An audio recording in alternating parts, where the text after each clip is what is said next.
बिस्मिल्लाहिर्रहमानिर्रहीम। अस्सलाम वालेकुम।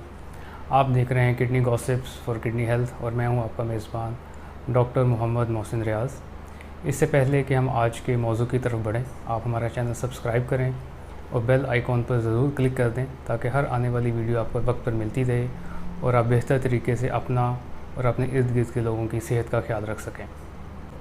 आजकल जो मौसम चल रहा है उसके अंदर डेंगू फीवर जो बहुत ज़्यादा एक वबा फैल गई है।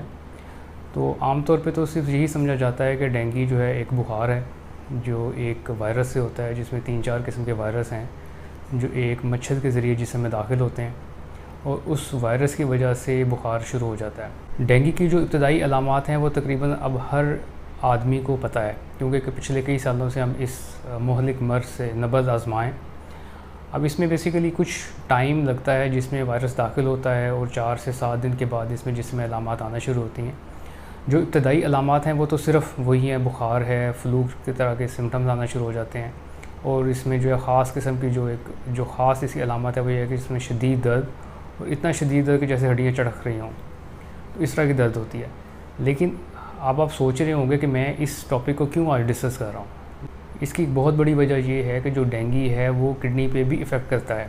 यानी कि डेंगू सिर्फ ये नहीं है कि इसको बुखार होगा और इसके अंदर बाकी मसले होंगे, डेंगू की वजह से गुर्दे भी डैमेज हो सकते हैं। अब इसमें जो गुर्दे डैमेज होते हैं उसमें 2-3 तरह की वजूहात होती हैं जिसमें गुर्दे डैमेज होते हैं।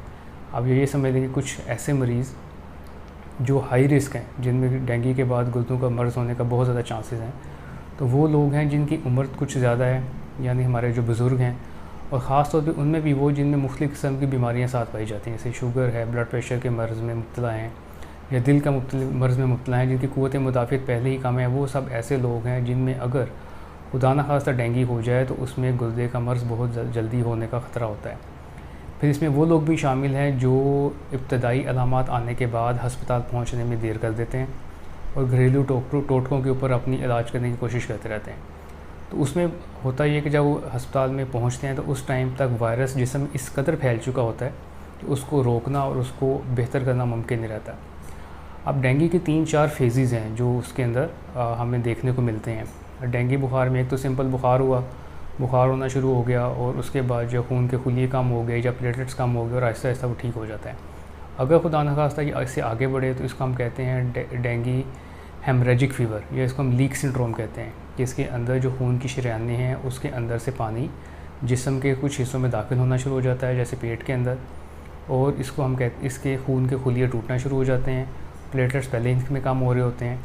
तो ये एक आता है दूसरा मसला। और इसके बाद तीसरा मसला आता है कि अगर खून की शरीयानों में से खून इस कदर ज़ाया हो जाए या पानी इस कदर निकल कर जिस्म की मुख्तलिफ़ कैविटीज़ में आ जाए, जैसे पेट की झिल्ली है, फेफड़ों की झिल्ली है, वहाँ पे इकट्ठा हो जाए, तो उसके बाद पेशेंट शॉक में चला जाता है, यानी कि उसका ब्लड प्रेशर बहुत कम हो जाता है। उस ब्लड प्रेशर कम होने की वजह से जिस्म के सारे अज़ा मुतासिर होते हैं। अभी जो मैंने आपको आखिरी 2 सूरत हाल बताई हैं कि जिसके अंदर एक तो शॉक सिंड्रोम है या हेमरेजिक फ़ीवर है, इन 2 सूरत हालों के अंदर आम तौर पर गुर्दे डैमेज होने का ज़्यादा ख़तरा होता है। वायरस जिसमें फैलेगा तो वायरस उसमें खून के खुलियों में या मुख्तलिफ़ सेल्स के अंदर जाकर रेप्लिकेट करता है। जब वो उसके अंदर रेप्लिकेट करता है, यानी कि उसकी तादाद जिस्म के अंदर जाके बढ़ती है, तो उसके अंदर जिस्म के अंदर तोड़ फोड़ शुरू हो जाती है। उस तोड़ फोड़ शुरू होने के बाद जिस्म में से कुछ ऐसे केमिकल निकलते हैं जो डायरेक्टली जाके गुर्दों पे इफ़ेक्ट करते हैं। अब वो डायरेक्टली जाके गुर्दों की जो फ़िल्टर है उस पर भी इफ़ेक्ट कर सकते हैं। जो उसकी ट्यूब्स हैं जिसके अंदर पेशाब इकट्ठा होकर फिर मसाने में जाता है, उस पर भी इफ़ेक्ट कर सकते हैं। या फिर वो ऐसा होता है कि जो खून की शरीयानें हैं उसके अंदर खून टूटने की वजह से वो नालियाँ ब्लॉक हो जाती हैं। तो इन 2-3 वजूहात की वजह से मेनली गुर्दे डैमेज हो जाते हैं। अब एक जो तीसरी जो पहली वाली सिचुएशन है जिसमें सिर्फ बुखार हो रहा होता है और उसमें शॉक नहीं है और अभी लीक सिंड्रोम तक पेशेंट नहीं पहुंचा, तो उसके अंदर बाज़ वक़्त ऐसा होता है कि हाई ग्रेड फीवर या शदीद बुखार की वजह से जो पट्टे हैं वो तोड़ फोड़ का शिकार हो जाते हैं, जिसको हम कहते हैं रैब्डोमायलिसिस। इस रैब्डोमायलिसिस से भी गुर्दे डैमेज होने का ख़तरा होता है। अब आप ये देखें कि तकरीबन आप टोटल जो मरीज़ जिनको डेंगू होता है उसमें जो अदाद शुमार हमें बताते हैं कि 2% से लेके 5% तक ऐसे मरीज़ हैं जिनको डेंगू की वजह से गुर्दे पे असरअंदाज होते हैं, गुर्दे डैमेज हो जाते हैं। अब इन 2 से 5% में से तकरीबन 14% लोग ऐसे हैं जो डायलिसिस तक पहुंच जाते हैं।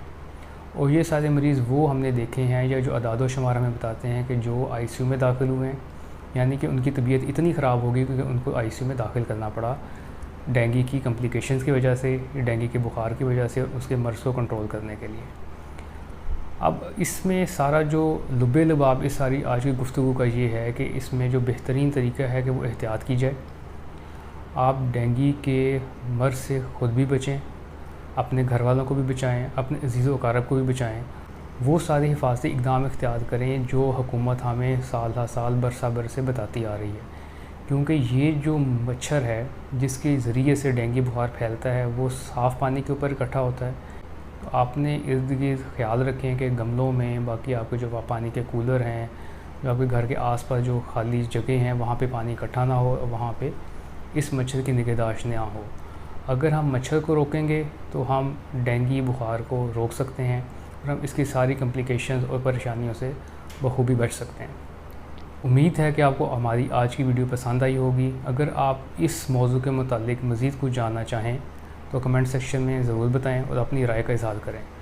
और गुर्दे और इसकी बीमारी से मुतालिक आगाही को फैलाने के लिए हमारी वीडियो को ज़्यादा से ज़्यादा शेयर करें। इस मुश्किल दौर में लोगों के लिए आसानियों का सबब बने। अपने और अपने इर्द गिर्द के लोगों का बहुत ख्याल रखें। इंशाल्लाह बहुत जल्द किसी नई वीडियो और किसी नए मौजू के साथ आपसे दोबारा मुलाकात होगी। तब तक के लिए इजाज़त दें। अल्लाह ताला हम सबको अपनी हिफ्ज़-ओ-मान में रखे। अल्लाह हाफ़िज़।